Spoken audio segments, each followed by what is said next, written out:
Мысалдар қарастырайық. Мыс көпары үшін суда ерітіндісі құйылған ваннаға мыс анод батырылды.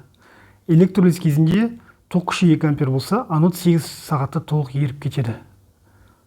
Мыс анодтың массын табыңыз дейді. Бізде химиялық эквивалент берілген К 0,33 10 6 дәрежесі килограмм кулон. Берілген жаздық, ток күші бар, Т бар, К бар, М табу керек. ХБЖ-ға айналдырамыз, 8 сағат 3600-ге көбейтеміз, 28800. Талдау. Мас табу үшін К көбейтеміз, И көбейтеміз, Т формуласын қолданамыз. Шешуі.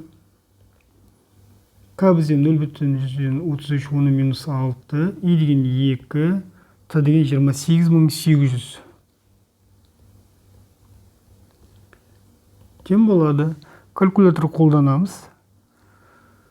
Сосын граммға айналдырамыз. Сонда 19 грамм шығады. Жауабы 19 грамм. Формулды килограммен шығады. Сосын оны мыңға көбейтіп граммға айналдырамыз. Келесі мысал. 10 минут аралығында гальваникалық ыдыстан массасы 0,167 грамм күміс бөлініп шықты. Ыдысқа тізбекте жалғанған амперметрін көрсетуін тапсын дейді. Амперметр болғасын ол ток күші. Ток күшін іздейміз. Берілгені 10 минут.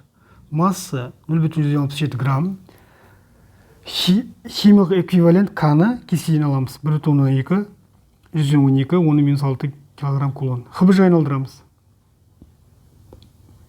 10 минут 60-ға өтеміз 600 секунд. 0,67 граммды килограмм айналышын кило деген 10-ның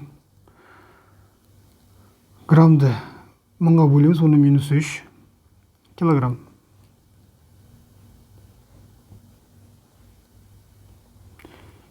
Талдау. Бізде масса деген ол К, И, Т-ға тең. Шешуі. Мұна И-ні қорталайық. М-ді К-ға бөлеміз. То есть көбейту бөлу болып барады. Сонда біздің формуламыз И тең М бөлінген К-ті. Шешуіне жазамыз. 0,67 10-3 килограмм. К деген 1,12 10-6 килограмм кулон. Уақыт дейін 600 секунд.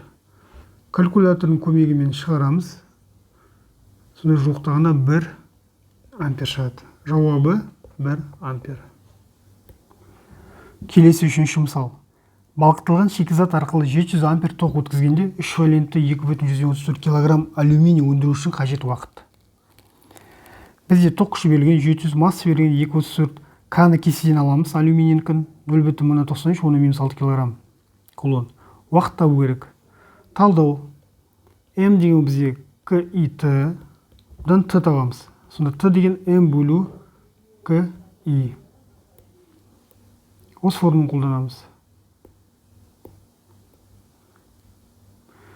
Шешуі. Т тең болады. Масса бізде 2,34 килограмм. К деген 0,93 10-6. Т, И деген бізде 700 ампер. Калькулятор қолданып шығарамыз. 35944 бүтін 110-7 секунд шығады. Сағатқа айналдырайық. Жуықтаймыз. Жуықтағанда 3600-ге бөлеміз. Сонда 10 сағат шығады. Жауабы 10 сағат.